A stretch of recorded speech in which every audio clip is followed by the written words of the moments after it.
3 o'clock, Rico with the day off. Mr. Costa has joined us. Electric Pistons talk to start the show. We are going to get to your phone calls. Really appreciate you guys showing some passion about a 2-19 basketball team. But look, Luke Sloan just sat here and said, well, there's a ways to go. There's not really a ways to go. You've lost 19 games in a row. Think about this.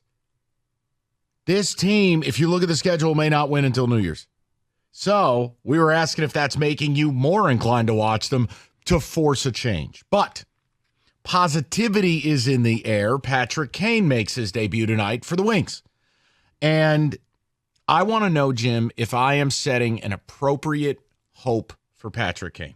First of all, anyone who's thinking you're getting the Chelsea Dagger edition of Patrick Kane from 10 years ago. Gotta know. It's not what we signed. But he's going to get some serious ice time with DeBrincat. He's going to be used on the power play.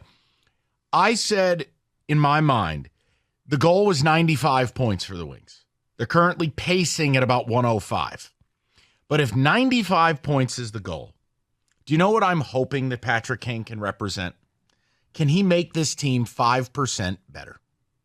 So 5 points, give or take. Call it 4. Great. Can he make this team just a little better?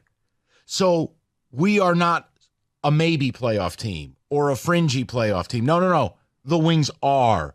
Basically, I have said Kane is the type of insurance, veteran leadership, veteran insurance, low cost, low risk, that you need in order to take the next step. I just want to know if that is a fair thing for me, for Wings fans to hope for. Insurance? Sure. 4 points better. Yeah. The other team he was considering was the Florida Panthers. Let's take a peek at the standings right now. Who's within a point of the Red Wings? He's just ahead of them. Yeah. Well, they won last night, so it's going back and forth. My bad. My point is, if you're keeping him away from an in-division Stanley Cup contender, and he's a second-line boost for your team, bumps some good options down to the third line, Kenny, we're one step away from what? Rolling 4 lines. That's right. That's got to get bigger on the blue line, Kenny. What you just said about Florida. That's almost worth the tiny contract we gave him, is just so they Keep don't away. have him. Yeah. Maybe it's 4 points to the Wings, 5 points that Florida doesn't get. That Those stuff matters. Euros are kind of soft, Kenny. Those Russians, I tell you, they're We all need flash. a little- figure skaters, if you ask me. We need a little puck luck, Kenny. I'm just rolling out some of the 05 lines from the callers. Got to get pucks deep. You got to toss it into the corner, dig it puck out. deep, dump and chase. Let's go. All right, Kenny. But I think that's fair. And Kenny, if you want to get all bricked up for tonight, have you looked at the first power play, which features both Kane, DeBrincat, Larkin, Gostisbehere, and Perron? How tight are you right now? Oh, you don't want to know. Wow. That's a hell of a first power play unit. That's a real first power play unit, one that this city hasn't had in a long, long time. So here's the question. I want the hockey elite to join the basketball elite. Hockey elite, if you're out there, what is your expectation for Patrick Kane as a Red Wing?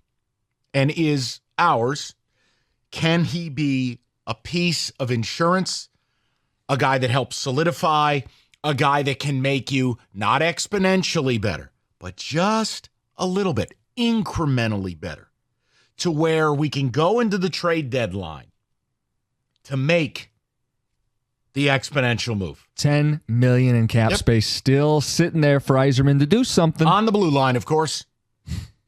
This is the second highest scoring team in the East. No.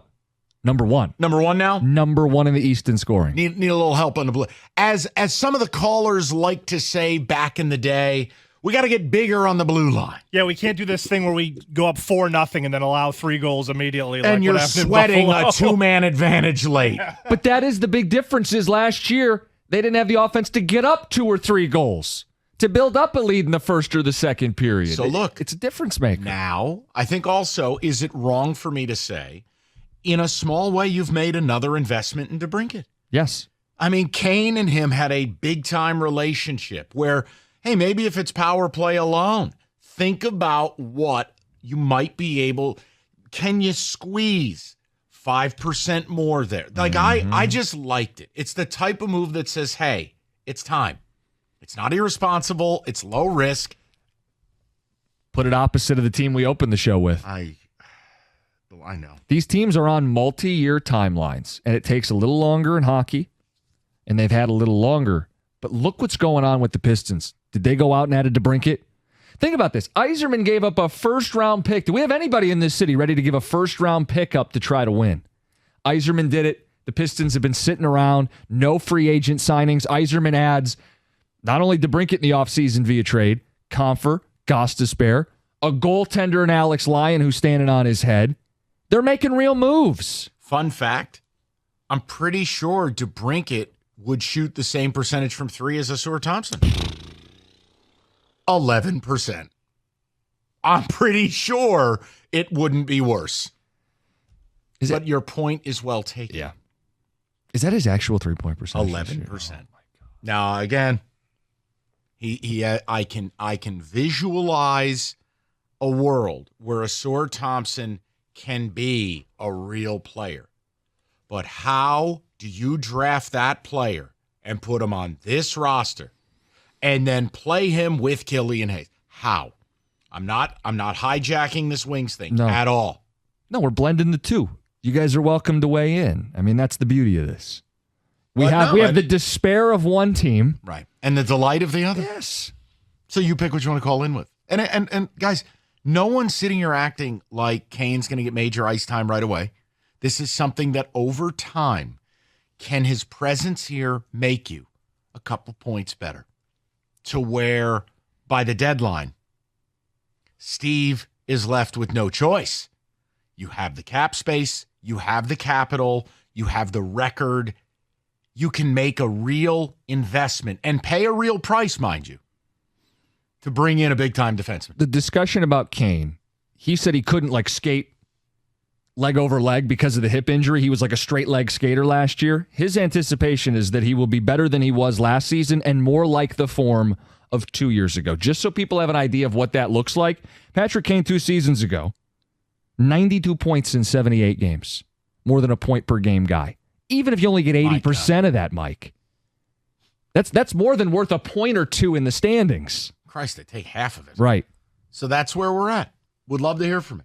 And we'll get to your calls right now. And if you're dialing in about the Pistons, are you rooting for losing? Have you reached that point? My answer is you have to. You have to. Yep. And for the Wings, I think it's an exciting time. I know the hardcore hockey elite have waited so long. You deserve every bit of this. But if you're not a hockey fan, I'll continue to tell you, give the Wings some of your time. Just give them a chance. They're fun. They're fast. They're exciting. And they're good. Like, it's not just he-he's and ha-has. Guys, they're good. They win.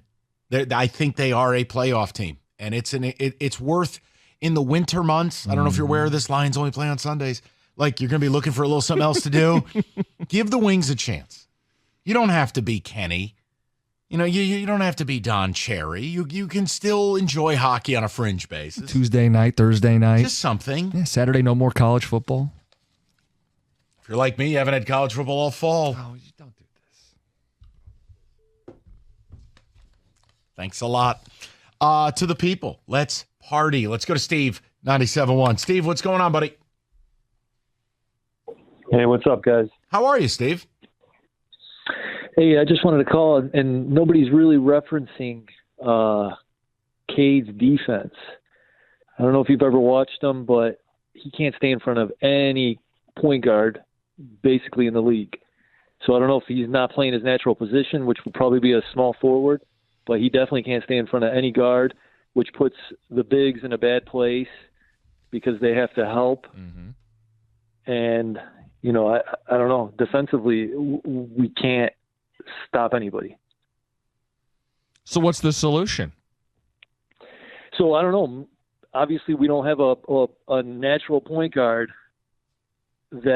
so basically our roster sucks. So we don't have a natural point guard that we could take Cade off the ball, move him to maybe a natural position so we can guard that position. And I don't know. I don't know what the solution is. I'm not the GM. Yeah, no, that's the key. GM obviously is not there. nowhere to be found. And the roster he put together obviously isn't working. You know what's interesting, Steve? You're highlighting something that, think about this. What is the Pistons' identity 4 years into a rebuild? Exactly. What is the identity? Correct. It's not You're defense, right. as you're Well, saying. that's what they wanted to sell you in the summer. Right. But it's all not over the place. It's not defense. It's not scoring, right? It's not high flying. It's not. They're not a jump shooting Right, team. They're not a 3-point Exactly. bomb away team. Like, Steve, that's how you know it's done. It's a mess. It's a mess. It completely. And then, I mean, if we had a 3-and-D guy, that would help. But like you said, nobody can shoot threes on this squad. You know what I mean? And Cade struggles because obviously they're throwing 2 and 3 people at him when he's driving or when he's whatever he's doing with the ball. So, you know, they're not really worried about anybody else. So that puts him in a bad place offensively. And then defensively, like I said, I mean, I don't know. If I remember correctly, in when he played at Oklahoma, he wasn't known for his defense. So listen. I am not going to sit here and tell you that he is going to make an all-NBA defensive team. Mm-mm. But what I'm not going to do is sit here and tell you that he's completely helpless and he's Trae Young. Steve, they don't have pieces. They don't have a unit that works together. And he said that. Mike, do you realize you said Thompson shooting 11% from 3? Yeah. DeBrincat's shot percentage is 16% in the NHL, meaning when DeBrincat shoots any puck at a goaltender, it has a better chance of going in the net than when Thompson shoots a 3. That is absurd. Yes, that's what someone sent in. Mitch in Chicago. Mike at 13 goals and 79 shots in the year. DeBrincat is technically a better shooter than Thompson. Oh, my. Unbelievable. Is this the part where I say I rest my case? Oh, my God. And that's not an attack on Asura Thompson. I'm making a point to you that if you are a team that lacks shooting, I question the wisdom of drafting this type of player there because all you're doing is exacerbating the problem. Oh, but he's a good defensive player. Okay. This is not 1990. I don't have Jeff Van Gundy hanging off of Alonzo Mourning's legs in a 70-67 game. The average NBA team is taking 35 three-pointers a night.